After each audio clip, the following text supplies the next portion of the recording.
So hello and welcome. Happy Friday. Today's Friday, November the 14th of 2025. This is Backyard Beekeeping Questions and Answers, episode number 332.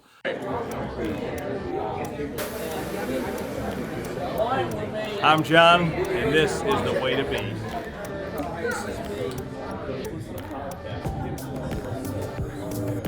And this is the way to be. Hi, I'm Jeff Hyde with Apis Tactical, and this is the way to be. And this is the way to be. So I'm really glad that you're here. If you want to know what we're going to talk about, please look down in the video description and you'll see all the topics listed in order and some links to follow-up information if you want to know more. And also, if you want to know how to submit your own topic for future consideration, please go to my website, thewaytobe.org, and click on the page marked Contact. You fill out a form, and there you go. If you have something on your mind right now and you want to talk to somebody, one of your peers, somewhere where you live, because the membership is all over the world, you go to the Way to Be Fellowship on Facebook. And there you go. You can put in pictures and everything else. There's a lot going on, I know. Outside right now, 23.4 degrees Fahrenheit. That's minus 4.7 Celsius. That's right. It's frozen out there. It's bad. It's 99% relative humidity. What's that where you are? Relative humidity. Also 99% all over the world. And of course, what's going on here is not necessarily what's going on where you are. And it's just what's going on here in the northeastern part of the United States, the northwestern part of the state of Pennsylvania. And it's not very windy, thank goodness, 1.6 miles per hour. And that's 2.57 kilometers per hour. Guess what the pollen is right now? 0. So those who have allergies finally get a break. The best day coming up for the state of Pennsylvania, where I live, is going to be Saturday. Tomorrow, that's 55 degrees Fahrenheit, which will be 12.8 Celsius. So if you're going to do oxalic acid or something like that, tomorrow's your day. It's going to go downhill from there. The worst day is going to be Monday at 33 degrees Fahrenheit. That's the high. So 0.5 degrees Celsius will be our high. We're just in it, I guess you know. Winter is on its way. And I'm launching this early today because I'm actually headed out. Where am I going? I'm going to the Pennsylvania State Beekeepers Conference. So if you're there, please come over and say hello or just wave. And it's going to be a really good conference through the weekend. I have a lot of people I'll be talking to because I'm going to get some questions answered from the experts in person while I'm there. So you might be wondering what's going on outside as far as critters go. Let me show what's going on. Well, there's possums. The opossum is everywhere. And it's the only thing that I've noticed that can chase away a skunk and not get sprayed. I don't know what's going on there. They have a rivalry, and it's pretty darn funny.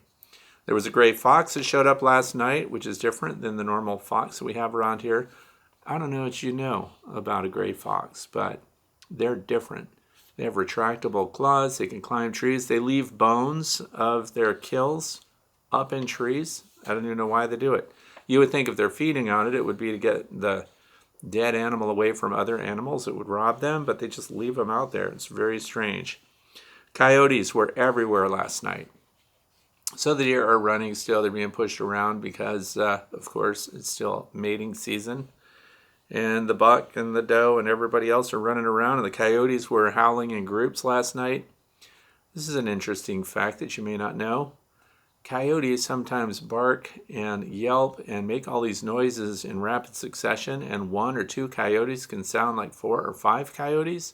They're like coyote ventriloquists. They change their voices so that other coyotes think there's more coyotes than there are, and then they run away from each other because they're territorial. I don't know what's going on, but it's pretty darn interesting. And of course, we still have a skunk. No raccoons, no black bears. The black bear, I hope, they are going into hibernation really soon, although somebody in my neck of the woods did post that they had a bear go through their bee yard and tear things apart. So just to remind you, I've stopped using electric fences and I use motion detector alarms that are solar powered so they never go down. And those keep the bear away, black bear specifically.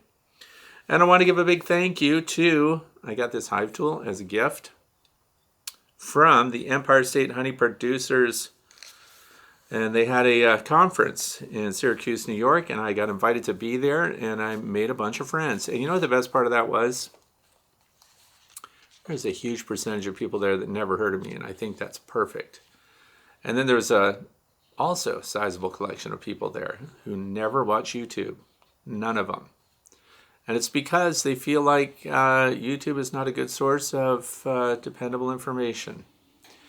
And so I think I'm glad, first of all, to have won at least a handful of people over. I'm pretty sure I picked up 4 or 5 new subscribers, so I'm happy about that. And if you're watching and you're from the Empire State, please leave a comment, say hello. And so integrity is an issue with a lot of YouTube channels, not just with beekeepers. But we need to be true and honest and right. And if we've got something wrong, we need to admit that. We damage overall, the perception of social media. And that's why I spend a lot of time researching the things that I respond to. And I definitely respond to comments when people have concerns about something I may have said in the past, or if I've made changes. So count on updated material. So that's pretty much it. I think we can jump right into today's Q&A. So the very first question number 1, comes from Khalid in Greater Boston, Massachusetts, right here in the United States. I left a honey super on as I prepared my hive for overwintering. If I add a Hive Alive or some other fondant as an additional insurance, is there a chance that the bees may store some of the fondant into the honey super? In other words, do the bees only eat or consume the fondant, or may they also store it as a resource? Now, I've sat in on a lot of meetings and had people get questions similar to this, and I've heard some very interesting answers. So I'm just going to give you my take on it. Let's be purists. I like to fail safe, right? So if you've put something in your hive and you still have honey supers on, whatever you've put in your hive has the potential, however slight, to make it into your stored honey. I've often heard people say, well, if you put on sugar syrup, the bees will only use that when nectar's not coming in and things like that, and it won't wind up in your honey super. So that tells me some people are leaving sugar and augmented materials on the hive while honey supers are on. And you may be sitting there going, what's a honey super? Well, a honey super is supposed to be surplus. That's the part that you take off that gets harvested for you or your friends, or if you're in a sideline business, people will be getting the product of your hive from you, and it has to be, as represented, food from wildflowers. So the pollen needs to come from the wildflowers, the nectar needs to come from the wildflowers. Nothing should be coming from inside the hive from you. So the risk is there, definitely. It can work its way into it. And this is one of the things that I've pointed out. My wife thought that some of the honey left over from winter this spring, so this past spring, she thought it was ruined because, oh, look, it's green. There's some of the cells are green. It's terrible. Okay, well, the green, by the way, is really good for the bees. But it also showed that late season sugar syrup feeding was being stored for the long term in the hive, not just consumed by the bees because the year was ending and the days were getting shorter and things like that, and forage was getting lighter. I fed them sugar syrup with spirulina in it. I don't have a bag of spirulina, but spirulina is algae, right? And it's a blue-green algae, really good for the bees, heavily backed with scientific research from multiple sources around the world, so it's good stuff. And the reason I like it is it serves as a marker, a visual marker of honey that has been tainted with sugar syrup. And that's okay because this is for the bees going through winter. I don't feed sugar syrup on a hive unless the honey supers are off or it's a beginning colony that needs a boost to get started and you're not taking their resources anyway. So then when we pull it out in the spring, we see, oh, look at that. It's got this blue-green tint to the honey, and that is actually spirulina, honey made with sugar syrup last fall. So by adding things, it definitely does end up in long-term stored honey. So honey supers should not be on. Question number 2 comes from Rob in Lecanto, Florida, USA. Okay, so this is interesting too, and it just happens that I'm going to be running into some experts about this this weekend because Penn State heavily represented in the, of course, Pennsylvania State Beekeepers Association conference. So it says, this past year, I've seen honey labeled as organic from Brazil, which I've read has questionable reliability as whether it's truly organic or not. But this week, I saw a U.S. honey labeled organic and certified, in quotations he says, certified organic by, and then named the company. Now I'm not going to name the company because what I'm going to say covers all of it. So as I know you attend conferences around PA, I was wondering if you had heard about this before, and how can they ensure the bees don't stray into foraging areas that might not be so organic, and what does this actually mean in regards to honey? Okay, so organic and certified organic, and this is something that comes up a lot and has been ever since I've been keeping bees. Can you call your honey organic here in the United States? You can. You can call it that. It's not certified organic because the certification process involves the U.S. Department of Agriculture, and there has to be a standard for certification. So what's organic mean? Well, it's not synthetic. Nothing is man-made. Everything comes from the natural resources in the environment. This gets messed up in the United States because we have even genetically modified crops that can defeat your organic standard. We also have pesticides that are spread on crops, and those defeat your organic certification. And so when it comes to the plant and animal industry here in the United States, these certifications are sometimes pretty easily applied when it comes to plants themselves. When it comes to animals, they move around. So getting certified honey that is USDA organic labeled, you have to be critical thinkers. You have to question everything. I've said that for as long as I can remember. Question and challenge everything you're told, no matter who's saying it. So look at the way things are phrased. Certified organic. Did they say grown in Pennsylvania? Did they say harvested this honey from beehives in the state of Pennsylvania? No, they didn't. They are a Pennsylvania company. Okay, that becomes a processing center. And if you're going to process organic honey, you have to have certified processing facilities to do it. So they become bottling and processing centers that then cycle out honey under their label. The honey did not come from the state of Pennsylvania. Now you're probably sitting there thinking, well, where does it come from then? And it just so happens that when you start to do research on certifications for organic, Dr. Margarita Uribe Lopez comes into play. Her name is on that stuff, Dr. Robin Underwood. And the interesting part is both of those PhDs are going to be at our conference this weekend. And we're going to be shooting the breeze, but I already know what the answers are going to be because I looked into the literature. It's not likely that anyone in the United States producing honey is ever going to have a certified organic honey that comes from bees that are in an apiary within the continental United States.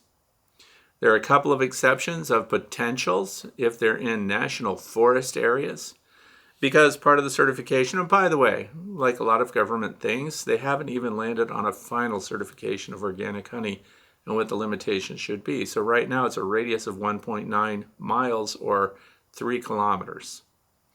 That radius means that from the apiary, 1.9 miles in every direction, there can be no GMO crops, there can be no herbicides, pesticides of any kind. And then, of course, there's the honey testing to get the certification. So as of today, right now, no one has domestically produced honey that has gotten that label. So that's really interesting. So if they're selling U.S. honey and it's labeled as certified organic, is that a lie? No, it's the truth. But it didn't come from the United States. Here's the part that's interesting, that's frustrating. I went way down the rabbit hole on this. We have 3 sources, international sources that ship honey into the United States that gets an organic certification. And let me muddy the waters a little bit. Those honeys that are coming in, as Rob says here from Lecanto, Florida, what are the chances that it's accurate? Each nation that delivers their honey to us and goes directly to these bottling and processing centers, one of which is in Pennsylvania. So I did look that up. It is one of the certified centers for organic honey processing. So when they send it here, they certify it. The sending nation certifies their honey as organic. And right now there are 3 that come up in every article and research paper that I looked at. Brazil is the most likely source. Brazilian rainforest honey, certified organic when it comes here.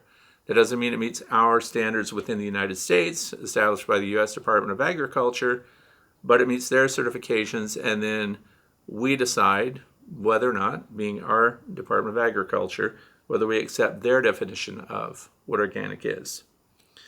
So, and then there's Argentina and Uruguay. That's it. 3 nations right now.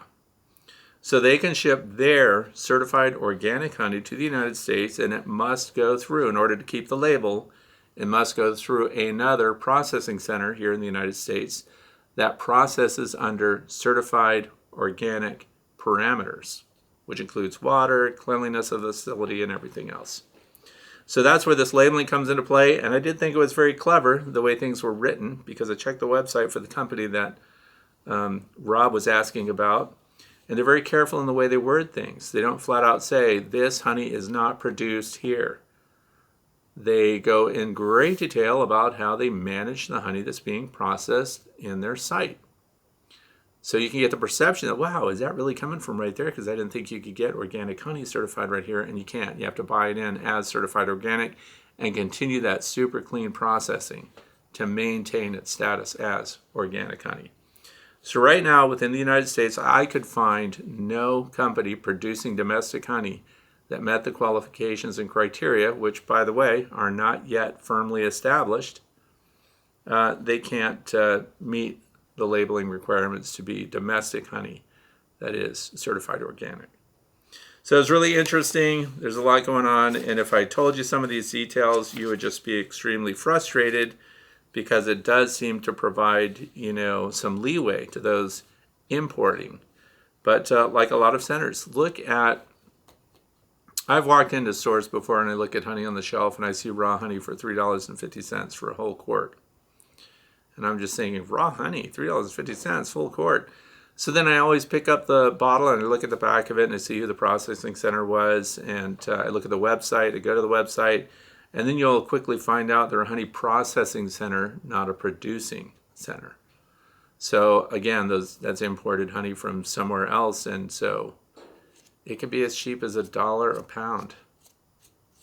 Imported raw honey, $1 a pound. So it's not hard to see that people could be making money off of that. And so that particular store, and I'm not going to name the store, but they do high volume sales. They had a lot of raw, natural honey that, of course, was very inexpensive and hovering right around what would cost them about $1.50 a pound or something like that when they're selling it. So their profit margins are very lean. So they make up for that by flooding the market with lots of it. So look at that stuff as a sweetener. I have no idea what's in it. I think we have a long way to go as far as honey testing goes, too. So that's question number 2. Very interesting question. And you're not going to make any organic honey. You can do the best that you can as far as everything under your control, everything in your hive, everything that you feed your bees if you feed them, and so on. Question number 3 comes from Alvin in Yonkers, New York. Hey Fred, I'm thinking about trying the 2 queen keepers hive next year. Do bees need to be added to both sides at the same time, or can I add 1 queen hive first, add a split to the other side a couple of months later? Thanks for your help. Okay. The other good news is this is the Pennsylvania State Beekeepers Association Conference. I know that George, the Keepers Hive people, are going to be there. 99.9% sure. So I'm going to ask some follow-up questions, and I'm going to try to do little snippet videos of the interview that we do. And so it's, for those who don't know, aside from the fact that it's a keeper's hive, it becomes a 2-queen system where the boxes are, the brood chambers are side by side. So we have 2 separate colonies. One box above that, there's a queen excluder underneath of that. And the next box up is divided. So the bees cannot exchange within the hive between each other. Now, once these hives are in production, the 3rd box up becomes common ground for the bees that are occupying the lower hive boxes to mix together and store their honey resources in a common box. So that's where they mix together. So with this question, I'm going to fall back on what I personally would do as far as managing a colony of bees, where we have 2 colonies side by side sharing a common super later. You could start with 1 colony on one side. Sure you could.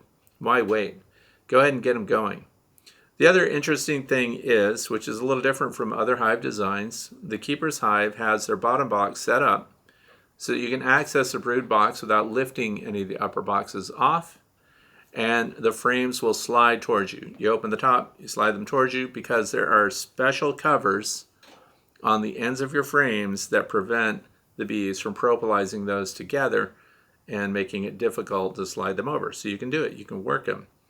The other thing is, much like a horizontal hive, they have a follower board that's solid, which means if you start a small colony in that configuration, you can put 3 or 4 frames of brood and resources in that, put a follower board there, and then the extra frames that you'll use later as the colony builds are just on the other side of the follower board, and the bees don't have access to it. So it is a very interesting hive design. And now, would I pull a split from the hive that I build on one side? So in other words, it's an 8-frame potential. It's a 10-frame box, but it has a 10-frame or 8-frame capacity. 2 of the frame spaces are taken up because there's a central column that supports the upper boxes and makes it part of the system. So would I pull brood from that side, and now that they build out, start my colony on the other side of the keeper's 2-queen system and 2-colony system? I personally would not, unless. Because keep in mind, there's going to be a lot of drift. Even though one entrance might be on one side and other entrance is on the other, bees follow pheromones heavily. And so one of the things I would think about doing is maybe pulling brood. Like if it's filling it up and you've got 6 out of 8 frames that are all brood and all involved in production and development, and it's early spring and things are going good, you could split them, but you want to replace the queen. I would not let them or wait for them to produce their own queen. So I would introduce a queen from really good, either locally adapted stock, or go to your favorite queen breeder that you want to support with your financial vote. That's what I do.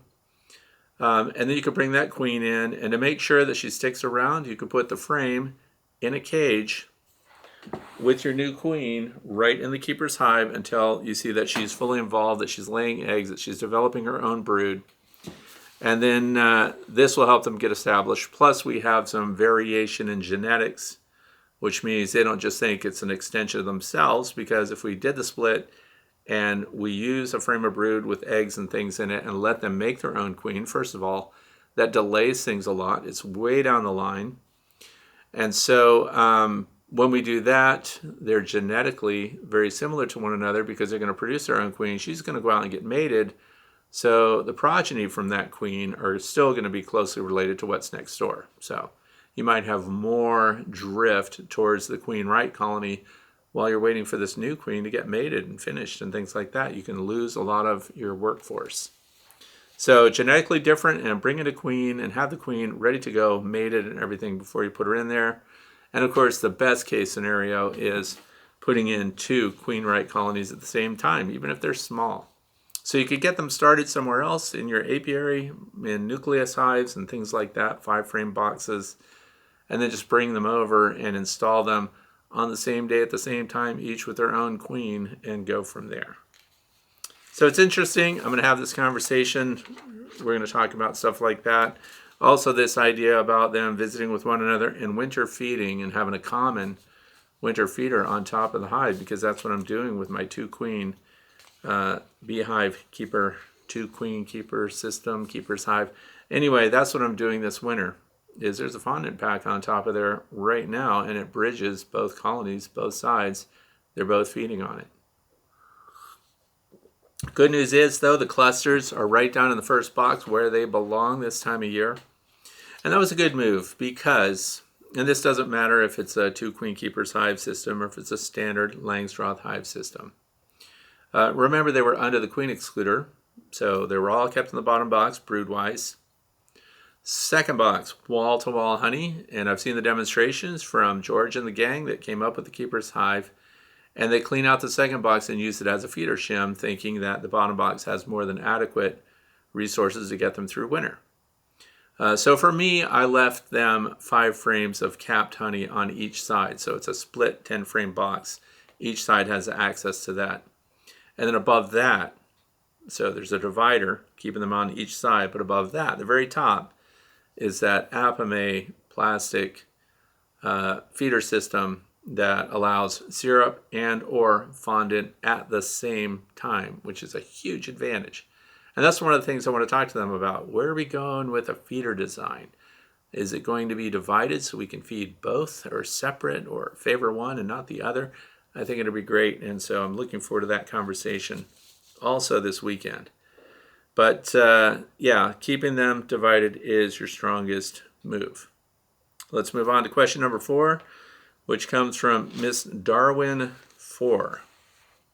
It says, my first year at beekeeping, ending with the winterization of my bees, but you said the level needs to be back 2 degrees. Now this is regarding the flow hive specifically, which I get for the honey flow of the flow hive, but what about rain getting inside and cannot flow out the front, as the guard doesn't look like it will do well against heavy weather? Does that work? So I'm not sure what the guard is that looks like it won't do well against heavy weather. There is a canopy, I forget what they call it. It is just like my hive visor that attaches to the front of the hive and shelters over the landing board. So first of all, I want to address the 2-degree tilt. And that's unique to the flow hive because flow frames have to be tilted back when you're harvesting honey. And then the discussion is, can it just be left in that position all year long? And it can be.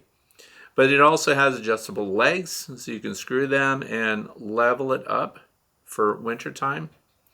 And so now keep in mind, I've done that for 9 years. So I've had 9 winters with that system.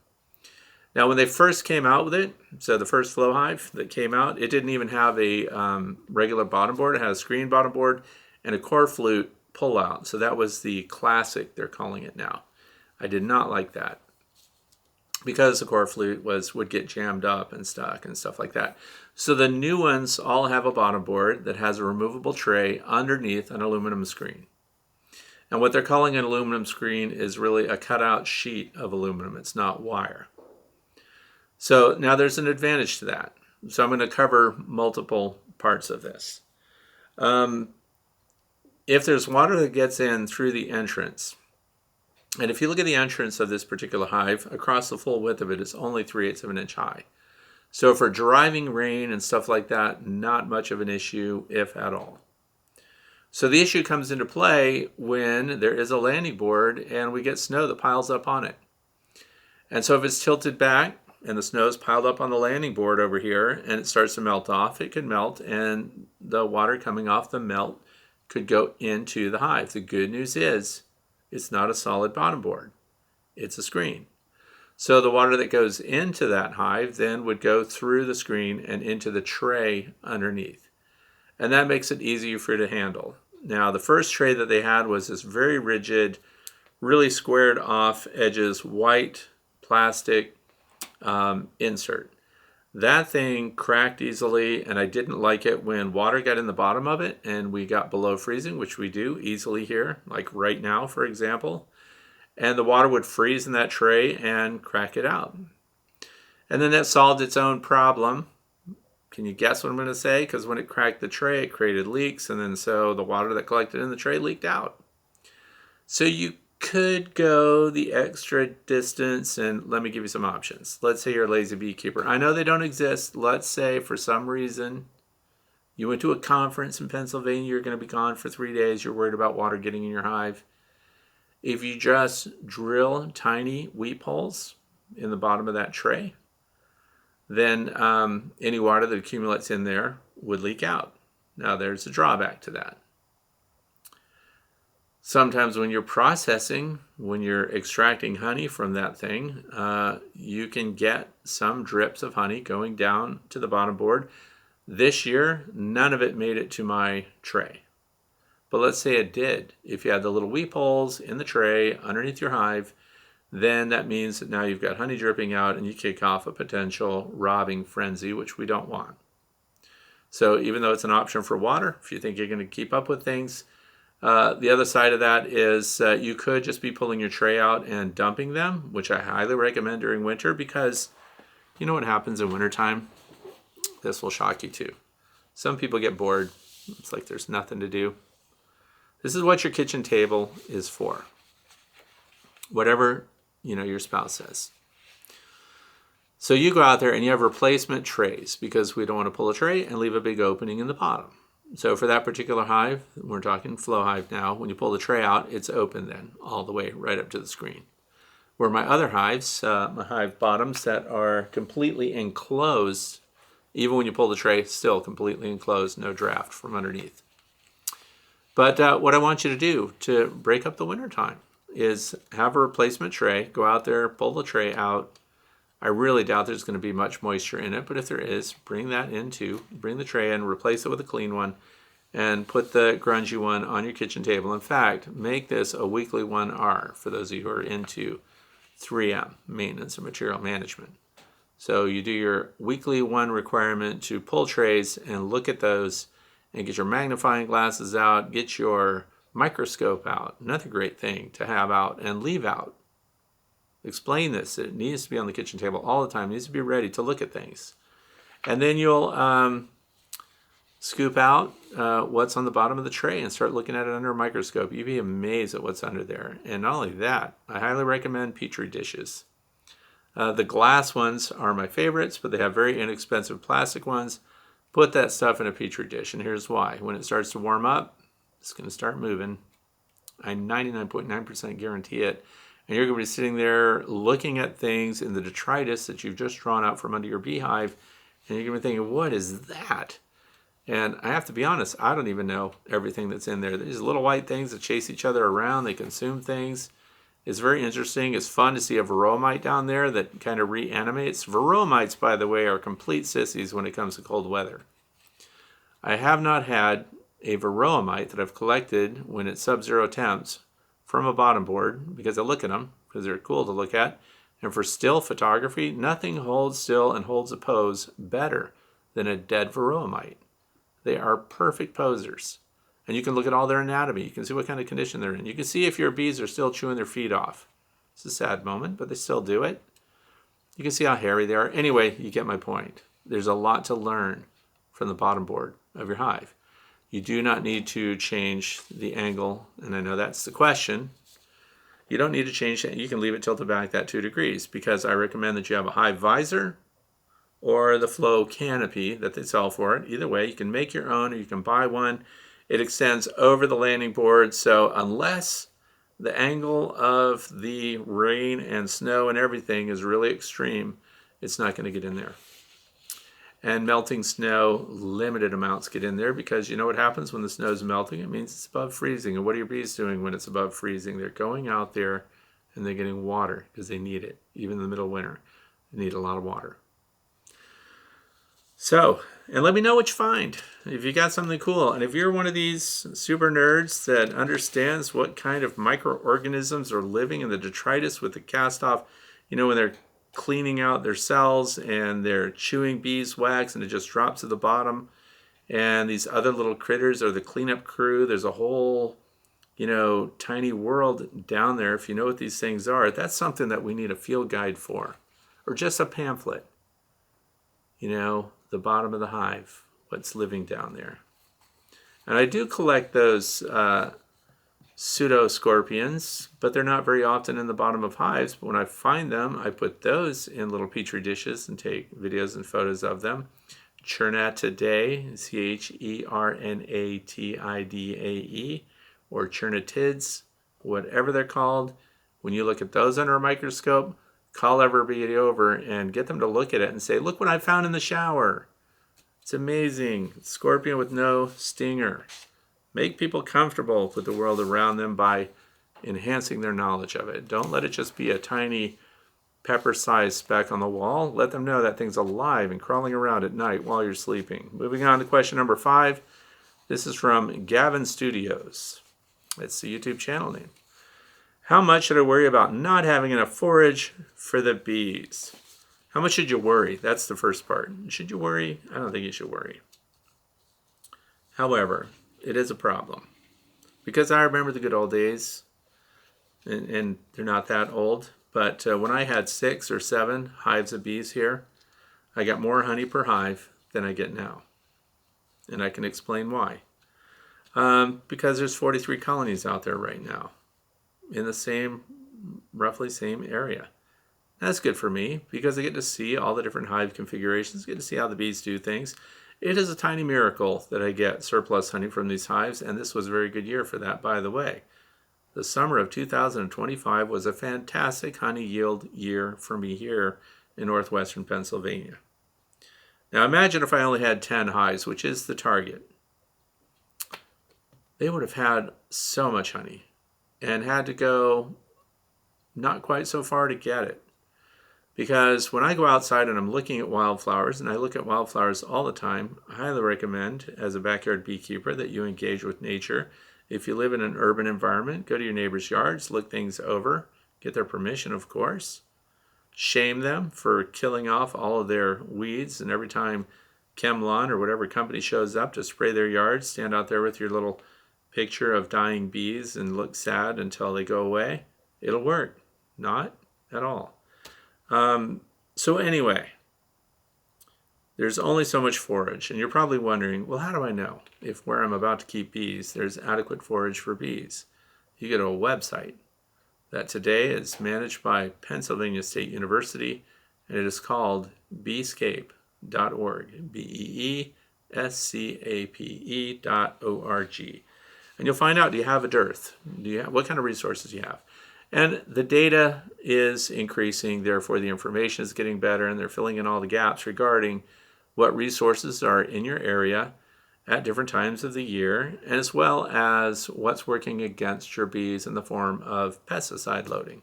It's all there. But I'm troubled when I go out and I look at goldenrod. There's fields of goldenrod. Now, no great surprise. This is what you should find. Because bees are, we won't call them lazy, they're efficient. They'll go to a resource that's really close by, of course, until it's exploited, and then they start to branch out, and then they go there. What were we talking about with the organic certifications? 1.9 miles to get organically certified. But bees continue to fly farther and farther, and they will, for a high sucrose content nectar resource. So these low sucrose content resources, they won't go very far for. It'd be like if you filled your tank to drive to the neighboring town to fill your tank, and then when you got home your tank was empty again. That's not worth the trip. So then you would just stay home. So the bees are like that. The bees will go as far as they can to get a resource that still provides a surplus when they get back. They burn calories on their way there. They burn calories on their way back. This is why I suggest, as I did this past weekend at the conference, if you are setting up beehives near a resource, let's say you do pollinator services or something like that, and we know that the bees can really load up. Their max capacity, according to those who know more than I do, is 90% of their body weight. So that's a combination of pollen and nectar.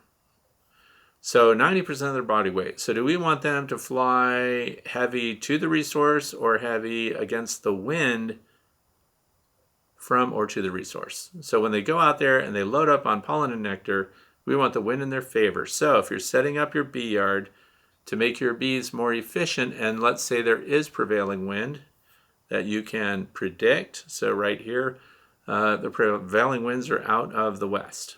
So I would want my bees to fly to a resource to the west and then come back with the wind once they're heavy and then it saves them energy coming back, and there they land.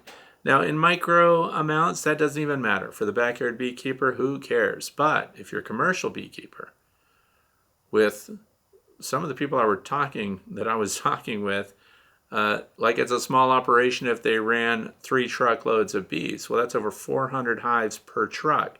So these numbers get pretty big pretty fast. So then if you're thinking about all of that and then working with the weather and the prevailing winds and things like that to create a more efficient pollinator service, then I would definitely have all my hives on the downwind side of the resource that I'm contracted to pollinate. That's just what I would do. So you can oversaturate an area with pollinators. Now, the good news is honeybees, because here's the other part, you always need to be ready for. There's people that hate you because you keep bees. They hate the bees because they're non-native species. So there's a growing group of academics in particular in entomology departments that are standing there with their arms crossed, and you're not even allowed to come to their meetings and talk to them because you manage honeybees and they're only interested in the native bee species that are here. So you are the enemy, the way they see it. But my point is, the native bees are pollinating things and getting resources that your honeybees can't access and don't access.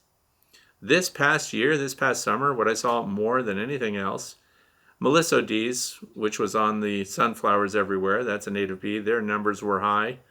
They were also on the cosmos that I plant. But so there are specialist bees, and then there are those that can just go, the world is a buffet to them, and that's the bumblebees. There are lots of different bumblebees. Some of them are huge, some of them are tiny. And what they get to do that honeybees do not do is, for example, you'll see a bumblebee on a clover, and then it'll fly right from the clover straight onto another plant of a different species. Honeybees don't do that. Now you might say, but Fred, I see honeybees in a bunch of different species. Yes, but you need to follow the individual forager. They are floral constant. So when that honeybee gets out there, and if it's doing clover, that honeybee, that particular one, is going to go just to clover on its way back. And then you may see them on cosmos, and there might be a white cosmos and a purple cosmos, and so on. And you'll see a honeybee go from one cosmos to the other, different colors, but they are all cosmos. And I want you to look at the pollen anthers, the center of each of those flowers. It's the petals that are different colors. The center is the same. Same species. Honeybees are still being floral constant when they pollinate all of those. But your native bees have more opportunity. That's what I'm saying.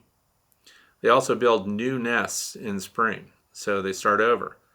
The native bees are cleaner because they don't have a perennial nest. Your honeybees have more of a challenge when it comes to the quality of the forage that they're bringing in, and that's because whatever toxins they bring into the hive get concentrated in the beeswax year after year after year. Where if honeybees cleaned everything out and started with all new wax every spring, they would be way behind, of course, because now they have that infrastructure to build, but they would be cleaner as far as the environment that they live in goes. So when I see one flower and it's got a bee visiting it every 15 seconds, that's bad. There's too many bees, honeybees in particular. They were all over the asters. If there was a flower, there were bees on it. You didn't have to look anywhere for it. And that's because of me. That's my fault. I have too many hives here. The last thing I want to see is somebody else come in and bring more hives to create more competition. So anyway, yeah, you can do it. Keep just a few hives, see how it goes, and then you'll find out. That's why commercial beekeepers are always looking for places to park their bees.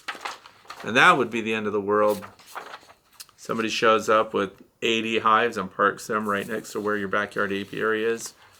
They would exploit and exhaust resources quickly in that area because now your bees, their bees are all looking for the same resources. Question number 6, this is already the last question for the day, so prepare yourself. Well, I'm thinking about it. It says, this is Scott the Engineer 1. That's the YouTube channel name. While I'm thinking about it, the bees cleaned off a lot of the wax on my wax-dipped hives. Do I just put more wax on the clean spots or go with something else? So what I wanted to know right away is this wax-dipped hive. And there are a lot of, if you do a Google search or a YouTube search, dipping your hives, that means a lot of different things, and they are not all created equal. And if the wax is already coming off of it, Hoover hives is one of the ones that I tested a few years ago. Definitely the wax on the Hoover hives is gone on the outside. I did not repair it because I just want to see how it's going to go. And but there are different treatments. Cayman Reynolds has a special hot dipping system, and these are not being dipped in beeswax initially. It's something else that drives out all the moisture, that locks in preservatives into the wood, and then maybe there's a final dip of beeswax on the outside, but what's going on in the end grain and everything else is something completely different. And this isn't something that's cost effective for backyard beekeepers. So the reason I bring this up, once you have a wax dipped hive box, you can't just go out there and, well, you could, it's just not going to be effective. You're not going to paint it with an exterior latex acrylic paint or something. Because remember, it's already been impregnated with something else. So the wood grain is occupied. And so when you have that, you can't just throw another thing on. So we need to find out, whoever made that box with that exterior coating on it, we need to find out what they use. And if you really want to try to reconstitute that, you can do it. There are limits to the temperatures that you can have beeswax at. And get it to, because here's the catch, it has to be hot enough to drive moisture out of the wood and replace it with paraffin or whatever's going into it. Beeswax has a very low temperature upper limit to where it could actually combust and catch fire. So they can't have it as hot as they can have other proprietary blends that go into the woodwork. So nothing to put on there. I would just wait it out, see how it goes, but I would definitely do a write-up or make a lot of YouTubers that comment on my videos and things like that. You have a YouTube channel. You could get your phone out and make a short video that shows, hey, this is a box I bought and this is its condition right now, and look at the surface. You know, it looks like it's got no coating on it anymore. And get the opinion of people. People that view videos love to share their opinions. It's unbelievable but true. They'll even write them in the comments section. Now, you'll be open to all kinds of opinions. But so for the closeout today, after the credits, if you keep watching, you're going to see I had a conversation with Greg Burns from Nature's Image Farm when I was invited to the Ohio beekeepers.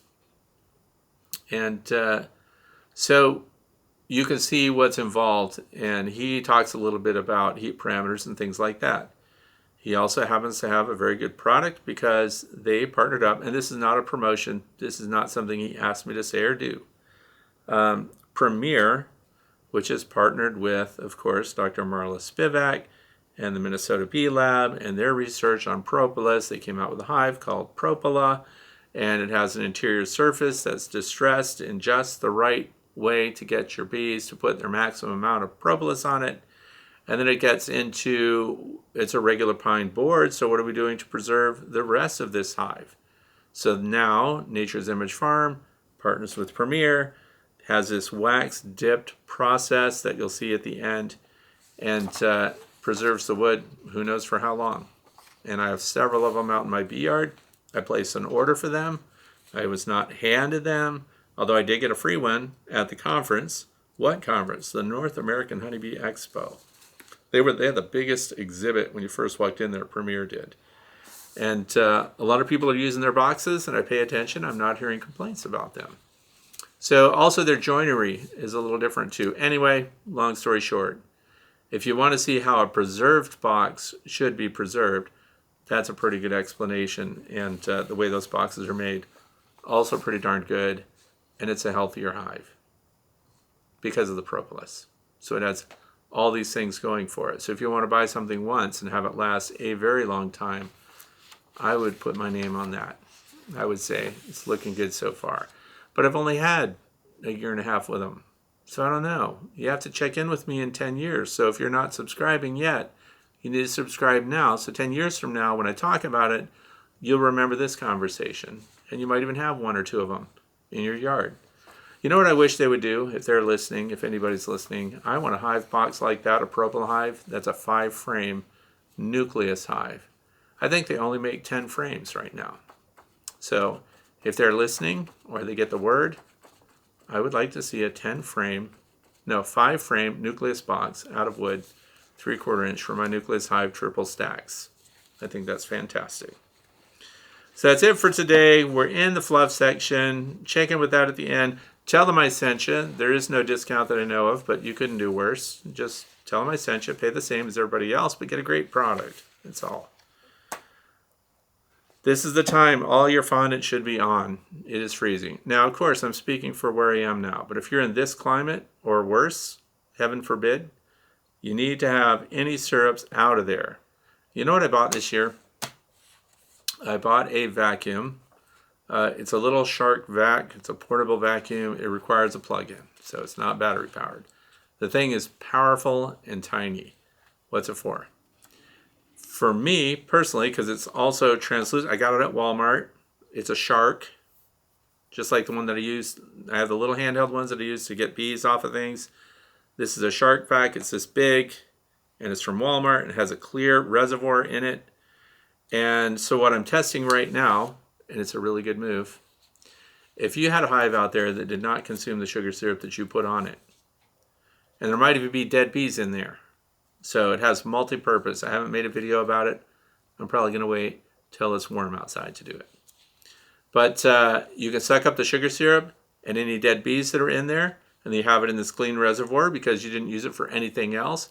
You can pour that through a colander so it cleans out the dead bees, and then you have your sugar syrup that was in the hive, and you put that in storage until next spring.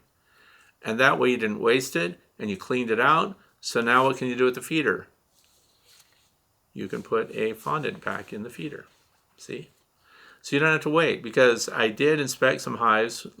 It was at the beginning of last week. So the last warm time we had when I shifted everything over to fondant, there were a couple of hives that still had 1/2 inch of sugar syrup in them. So I couldn't do anything with them. I can't just stick Hive Life fondant in there. Plus I had to shift it around so that now it's for candy, which means the bees can access the whole space. You can't do that while there's sugar syrup in there, or they'll just die. And so having this vacuum to be able to suck all that out, super handy. I'm going to find other uses for it too. Watch what happens.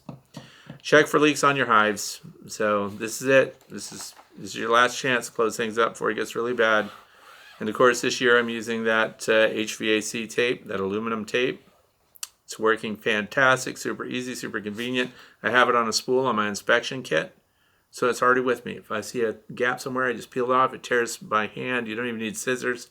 Stick it on there, and everywhere I've put it so far, it has stayed. So HVAC tape. This coming Saturday here in Pennsylvania is going to be the best day for OAV if you're going to do that 1-2 punch. I think they're early this year in dropping off on brood. So I think we have maximum exposed Varroa destructor mites. So you can get them. Talk about organic. Oxalic acid vaporization is considered organic. Some people want to do the dribble method. It'll be a great day for that too. So if you don't want the organic gas going in there, then the sublimation, you can go straight into the safe method, which doesn't challenge your respiratory system if you breathe it in. You can do the dribble method. Look it up. It's interesting. Easy to do. But it requires opening your beehive to do it. It's going to be, what did I say, 55 degrees or something? Yep, it's going to be 55 degrees Fahrenheit on Saturday. That's your chance, unless it rains. Mouse guard should be on right now, unless your entrance is down to 3/8 of an inch. And one of the tests I'm going to do this year, because mice are moving into buildings right now. So if you're trapping mice, get up to speed on that too. On my YouTube channel, which is Frederick Dunn, you go to the top right and look at the little search bar, type in mouse trap or box of certain death, and you will see my innovations in trapping rodents. Now, I'm not recommending you do that outside because we don't want to kill every mouse. We just want to keep them from occupying the space where all of your valuable bee equipment is being stored, and you need to take them out clean. If you're going to kill a mouse, kill a mouse. No poisons ever. Ever. Don't let them suffer. Okay, so your mouse guards are on. We keep them out of the hives. Not a huge problem. But so one of the things we're doing is setting up a beehive that's unoccupied that we get mice to go in and feed on. These mice will be preserved because they are acting in a participatory program for determining how long does it take a mouse to chew through a 3/4 inch thick, 3/8 inch high entrance reducer. What's your bet? A mouse that gets habituated to going in and getting black oil sunflower seeds, which they love. We're going to let them go feed. They're going to be zigging in and out of there. We're going to provide them with a little habitat, a little space, and then we're going to block it with a 3/8 inch entrance reducer. And we're going to see how long does it take an adult deer mouse, or even multiple adult deer mice, to chew that hole big enough to make entry. So we're going to have cameras on the outside, cameras on the inside. We're going to document the whole thing. What's your bet? What do you think is going on? So insulation in place. So if you're insulating, it needs to be on now. It's time. Time has run out. And for those of you who are going to be, as I mentioned before, at the Pennsylvania State Beekeepers Association Conference, our lead speaker, the guy that's going to kick right off, I'm going to be in the front row for that presentation, David Burns is going to be there. He's got like 3 talks. I'm going to sit right there. He's got a talk titled Beekeeping Like a Boss. I want to know how to beekeep like a boss. I'm going to sit right there. Maybe he'll even say hi to me. We don't know. But he's going to be there. I'm going to be there. Everybody's going to be there. It's going to be a great time. Thanks for watching. Stay watching past the credits so you can learn a little bit about the Purple Hive that's been treated with Endura Hive treatments with Greg Burns. I almost said David because I just talked about David Burns. But anyway, see you there. Have a fantastic weekend. I hope it's great for you and your bees. I'm Frederick Dunn, and this has been The Way to Bee.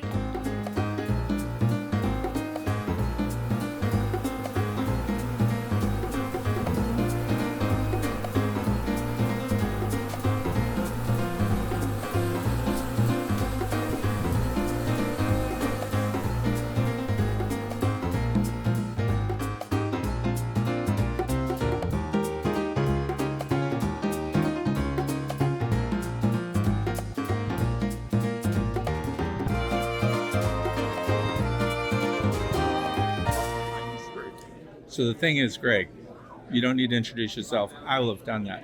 So anyway, we're here in the state of Ohio, the Buckeye State, and we're talking about the Propola boxes and also your Endura hives. One of the things I get asked all the time is that just beeswax?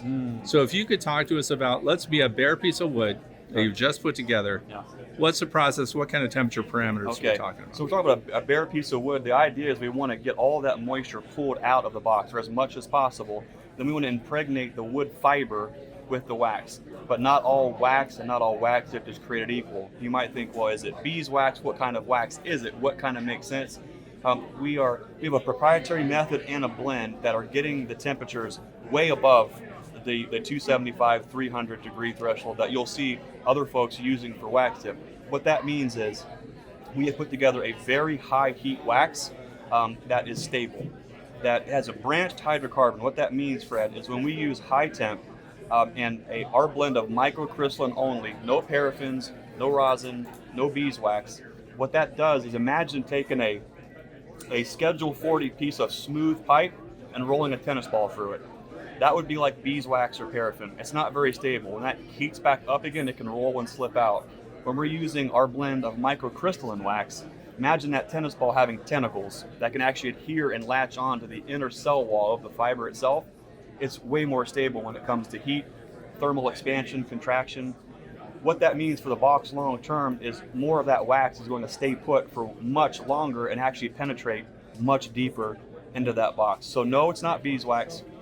It's not rosins. It's a high temp proprietary blend of microcrystalline wax at a temperature parameter that works the best for different species of wood. What's the final coat? The final dip, is that everything? That's Everything. the whole dip. Yep. And it also is hot enough that it drives all moisture out of the wood too? Right. So do you see a lot of bubbling and stuff? You see, it varies. So different times of the year, not all wood is created equal either. There might be boxes that may have just a 0.4% difference in moisture content. They'll behave a little bit differently. Okay. They might need a little bit. There is no cookie cutter time or format for wax dipping. It is very much based on moisture content, species, relative humidity in the space that you're working, with the ultimate goal is getting as much of that moisture out and then packing those areas back in with the microcrystalline. How long have these been out in bee yards? EnduraHive has been out in bee yards for probably 5 years. Wax dipping has been out in bee yards for 50, 60 years. All we've done is take something that's been done for a very long time and refined it with technology and then a little bit more science and products that are available for high temperature. And my number one pet peeve is the rabbit joint at the corner. That's where they fail first. Right. How are these holding up? Yeah, these are pretty cool because one of the great things specifically about the Propola EnduraHive boxes is the frame rests are actually reinforced here. So look at all the extra meat that you have. This is the first place that is so annoying, whether you're an experienced beekeeper or you're a beginner. We have a habit of putting a hive tool in at the frame and prying out. On a standard box, on a standard rabbit or a finger joint box, this is the first place to break off. And that is so frustrating. Yeah. What I love about these boxes is actually the frame rest is actually scooped to give you the meat on the corners. So these last a lot longer just physically outside of the protection from moisture or fungal growth. So that part is really neat. The other really beautiful thing about these boxes, which set them apart from a standard finger joint box, is the blind dovetail. Super, super strong. And yes, this is all wax dipped, but there's even less end grain exposed or vulnerable. So if you are painting your own boxes, this type of a finger joint scenario compared to this dovetail here, way less end grain exposed, a much tighter, stronger box. It's self-squaring and it's absolutely gorgeous. We joke around if you built your own bee equipment, you say, don't get too obsessed with the details because we're not building furniture. Well, guess what? Now we're literally building furniture into our bee boxes. So, And is this straight pine? Is that what we're dealing with? we like to use eastern white pine and also ponderosa pine. Okay. Both work out very well. All right, we're going to close this out. Give us your website. Okay, if you want to learn more about EnduraHive Wax Dip or all thing Nature's Image Farm, you can visit us at nature'simagefarm.com. Thank you so much. Thanks, That's Fred. perfect.